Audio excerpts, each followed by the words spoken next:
My name is John. I'm a 40-year-old working at a construction company, mainly in charge of design.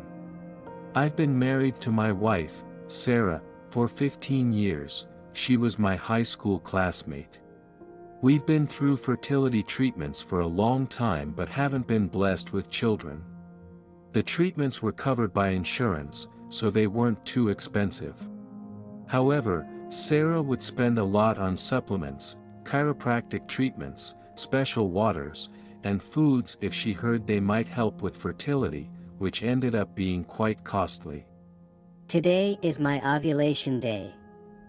Come home early, okay?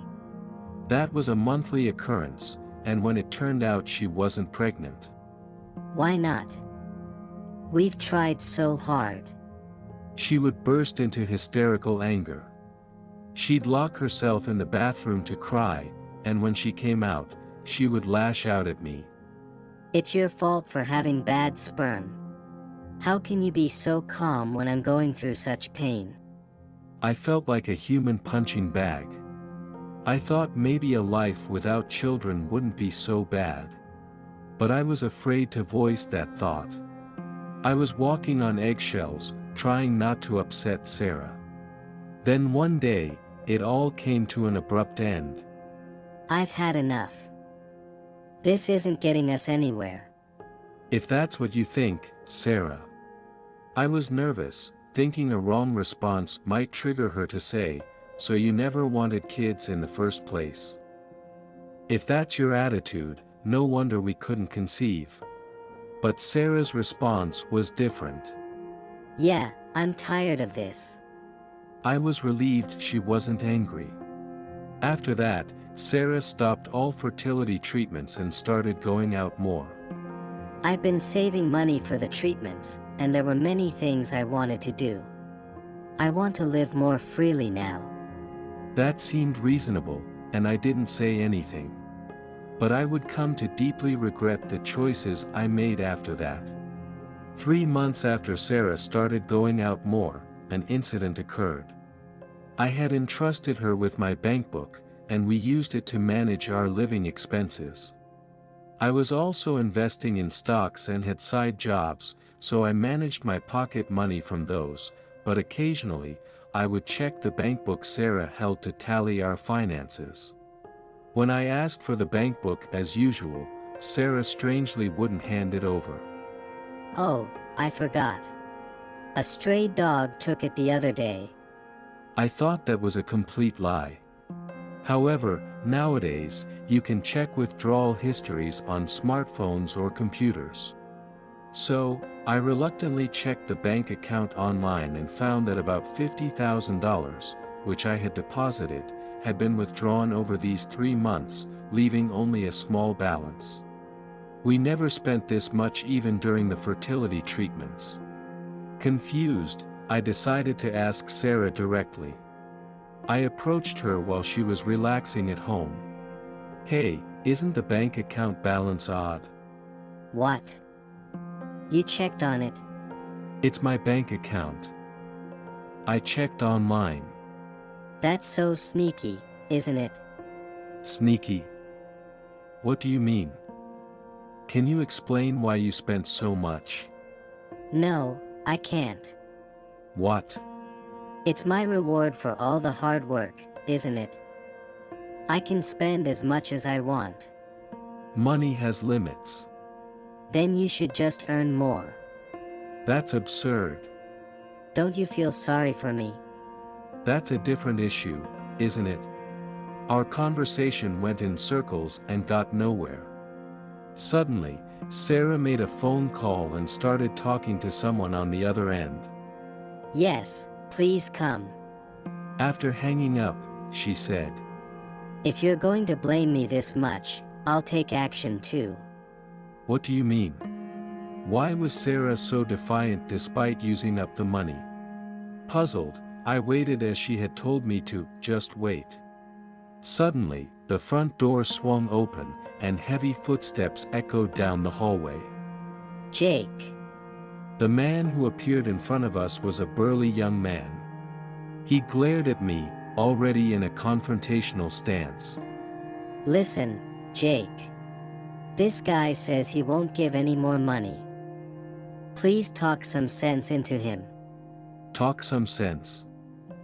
Who is this guy anyway? As I asked Sarah while looking at Jake, he suddenly shouted. What? Who are you? I was even more confused by his question. It seemed my voice had leaked out, and just as I said, "I don't understand," I felt a strong impact on my head, accompanied by the sound of shattering glass. In front of me, glass was scattered everywhere, and Jake was holding a broken beer bottle. Shall I do something even more painful next? Why are you doing this? Because you're messing around, not paying the money. No, why should I pay money to a complete stranger? What kind of charity is this? You still talk back after all this? What's wrong is wrong. Saying that, I fetched a broom and dustpan from the kitchen. I get that you're angry, but you could get hurt doing things like this. Shut up. I don't need a lecture from you. At a glance, Jake, probably in his 20s, was completely in his own zone.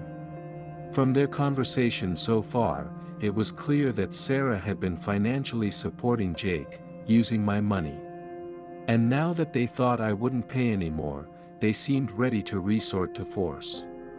His way of thinking reminded me of old-school gangster tactics. You talk like this because you don't know who I am. Well, we haven't met before. Right. Only people in certain circles would know me, Certain circles. Yeah. Scary people from those circles. Is this a haunted house? Of course not. It was evident that both Jake and Sarah were eager to reveal Jake's identity. So, what's your real identity? Do you want to know? No, you just want to say it, right? Don't mess with me. Well, please go ahead and tell me. Jake puffed out his chest and said, My dad is a gangster. Got a problem with that? If you defy me, my dad won't stay silent. I was quite surprised at this. What? You're the son of a member of the scat group? Yeah, and he's the boss, too. How about that? Scared now? Wait a minute. Just because he's a gangster, does everything go? Wouldn't your father be sad? You have no right to talk to me like that. Just pay up. It's not about being a gangster, think about what you've done. What? You think it's okay to talk like that to a gangster's son? I'm saying, it's not about your dad, it's your responsibility, right? If you anger my father, don't think you'll live to tell the tale. Again, it's not about your father. Understand? You're not a child, right? If you're scared of my father, then pay me. So, you don't get it, huh? Your father's upbringing is lacking. Then, I picked up the phone. Well then, I'll call your father. I'll call my brother too, What? Huh? Your father, the boss of the scat group, right? So I'll call and give him a lecture. What are you talking about? Don't bluff. Ignoring Jake's complaints, I made the call. Hello, big brother. Hey, John. Long time no see. I need to confirm something. Can you come over? What do you want to confirm? Well, alright, I'll come now. I hung up and looked at Jake. Since you brought up your father's name, we'll have to discuss this with our parents involved. Jake swung his fist to hit me, but I dodged it and grabbed him by the collar. This is what happens when you don't face things with your own strength. Well, I guess it's even since I called my brother, haha. Jake seemed to have run out of options and just stood there. Just stop it already. What do you want to achieve by doing this? Sarah was shouting loudly. You've been getting quite ahead of yourself. We'll talk later. While having this conversation, the doorbell rang, so I went to the entrance. I'm here. What happened to you? Seeing blood flowing from near my temple, my brother pointed at my head and said that. Never mind that, just come in. Ah, okay. Welcome. As my brother entered, he saw the stunned Jake and Sarah.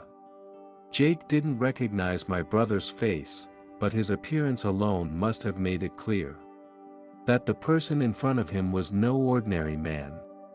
I said to my brother, "Brother, since when did you have a child?" What? "This guy claims to be your son. Didn't you only have my sister-in-law?" My brother looked bewildered by my statement. There's a significant age gap between me and my brother, who is 52. Regardless of my brother's occupation, my sister-in-law passed away 10 years ago. Moreover, she had a gynecological disease in her youth, leading to a hysterectomy, making it impossible for her to have children. My brother cherished my sister-in-law, loving only her until the end. If he had fathered a child elsewhere, it would mean he betrayed my sister-in-law. I owed a lot to my sister-in-law, so I couldn't forgive such a betrayal. After staring at Jake, my brother said, Sorry, who is this? "Really?" I've been faithful to my wife. No affairs, and certainly no children. "Then what's this guy's deal?" I don't know. He's not one of our group's guys. "If he's not your son, that's all I needed to know. Thanks. That's it? I just wanted to confirm if this guy was your child or not. We should call the police. You should go now." With that, my brother left. After confirming my brother had left, I called the police. They arrived quickly and asked what happened. I told them I was hit with a beer bottle by this man, leading to Jake being taken by the police. Now it was just Sarah and me in the house. I glared at her. "You seem quite fond of the younger man, spending a significant amount on him. You were prepared for this, weren't you?" To this, Sarah, misunderstanding something, said, Where do you plan to sell me? To a brothel? Bring it on. "No. I'm not like my brother in that regard." So, we can start over. You understand I was deceived. "No, that I don't understand. Why not? Because this is a clear case of infidelity. We'll go through this with a lawyer. A lawyer. For the savings you used and for compensation. I will demand it." Wait a minute.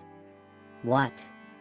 After the fertility treatments ended, you barely paid any attention to me. So, I just sought comfort from Jake, whom I met by chance. That's cheating the moment you sought comfort from someone else.